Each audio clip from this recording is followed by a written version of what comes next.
seconds? 30 seconds, please. All right.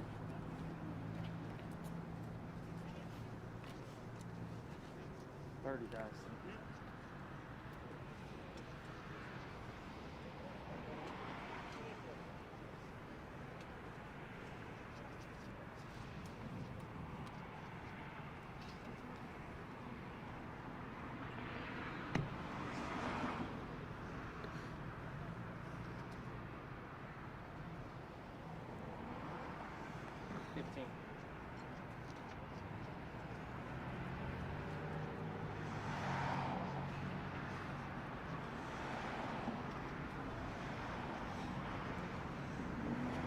Good evening, everybody. I'm Brian McDermott, Chief of Operations for the Chicago Police Department. At this time, I'd like to offer my sincere condolences to the family of the victim, who is a retired, 67-year-old retired Chicago firefighter. On today's date, at approximately 2 p.m., our victim was leaving the popcorn store at 117th, right here at 11758 Southwestern. He was walking to his vehicle. He was approached by a four-door dark-colored sedan where multiple male black subjects exited the vehicle. There was an exchange of gunfire. Our victim sustained one gunshot wound to the stomach. He was transported to Christ Hospital, where he was pronounced at 2:45 p.m. The offenders fled westbound on 118th Street in their vehicle. Currently, Area 2 detectives are on the scene canvassing for witnesses, attempting to locate any private video. And at this time, we're asking that anybody with information that could help solve this crime to reach out to cpdtip.com. Can you be a little bit more descriptive with the vehicle at this point? Are we talking a sedan, an SUV, any make or model?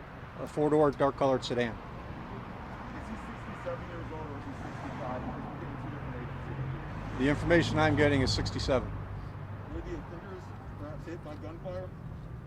Unknown at this time if the offenders were struck. It looks like there's cameras here on the side of the building here. Are you guys examining those or is the video footage released to the public? Yes, there is private video that I'm not sure if it's going to be released, but there is private video that is being recovered by area detectives. You said he headed west on 118th. There are homes that way. Do you have indication that these individuals went into a home, or did they go over the tracks heading towards the Blue Island? We don't have any indication where they went. We don't believe they went into a home, though. How many shots were fired in all? It's unknown at this time how many shots were fired. There was an exchange of gunfire. That's all we can tell you at this time. Sir, let's talk about it. You've already addressed that you had 120% spike in attempted carjackings this year in 2020. This time you're dealing with a deadly one that involves someone who served and protected this city for many years. What's going through your heart and mind? And Alderman O'Shea, I don't know if you want to chime in on that as well. Well, again, like I said, my heart goes out to the family of the victim and to the victim himself. The Chicago Police Department is well aware of the increase in vehicle hijackings. We're doing our best right now to increase the capabilities of our citywide task force. We are aware where the crimes are occurring, and we're going to deploy resources to the appropriate areas. Do you believe that the people in this one, even though you don't know it yet, can you have an MO where these 4 people could potentially be involved in similar carjackings here on the south side, and that you are aware of? Are you connecting the dots, or is it too soon? The detectives will connect the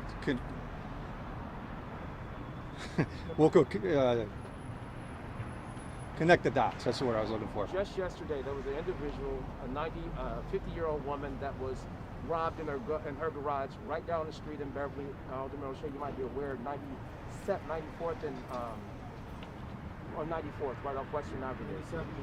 There you go, 97th and Winchester. Thank you. In this particular time, people in this community are concerned. What do you tell them? You know, you have people coming home from work getting robbed at gunpoint in their garages. You have deadly attempted carjackings right on a busy thoroughfare. What is the message that you send to these people in this Beverly and Morgan Park community tonight? The message is that we hear their concerns loud and clear, and that we understand the fears that they're going through. You know, we all have people that we know that live in this community that shouldn't have to live in fear, and that the men and women of this department are working their hardest to stop the violence that's going on right now and try to make this community and the city safe for everybody. In addition to the said crimes that he just said, there was also a mass shooting that occurred here back in August. In terms of security here in the area, what are you guys doing to ensure the residents, as you guys look for these suspects, that they are going to remain safe out here? I'm working closely with the superintendent, with Alderman O'Shea, and with Commander Joyce from the 22nd District to ensure that they have the appropriate resources here to make sure that everyone feels safe. Any other questions about this incident here? People who are afraid to step outside their homes, and words of encouragement to the residents out here. Can you repeat the question? Any words of encouragement to the residents who may be afraid to step out of their homes? It seems like the crime and so many people out there waiting. Just know that there's hundreds of officers out here that place their lives on the line every single day, that are out here trying to protect the citizens of the city. You know, we have been shot at over 70 times, shot at over 70 times this year, and we're out here continuing to do our job despite the risks that we're under, and we'll continue to do our best to protect the citizens of the city. Are you releasing Thank the name you. of the Thank you, guys. firefighter? The name of the firefighter that died. Have you released The that? fire department will release that name a little bit. Alderman O'Shea has a personal relationship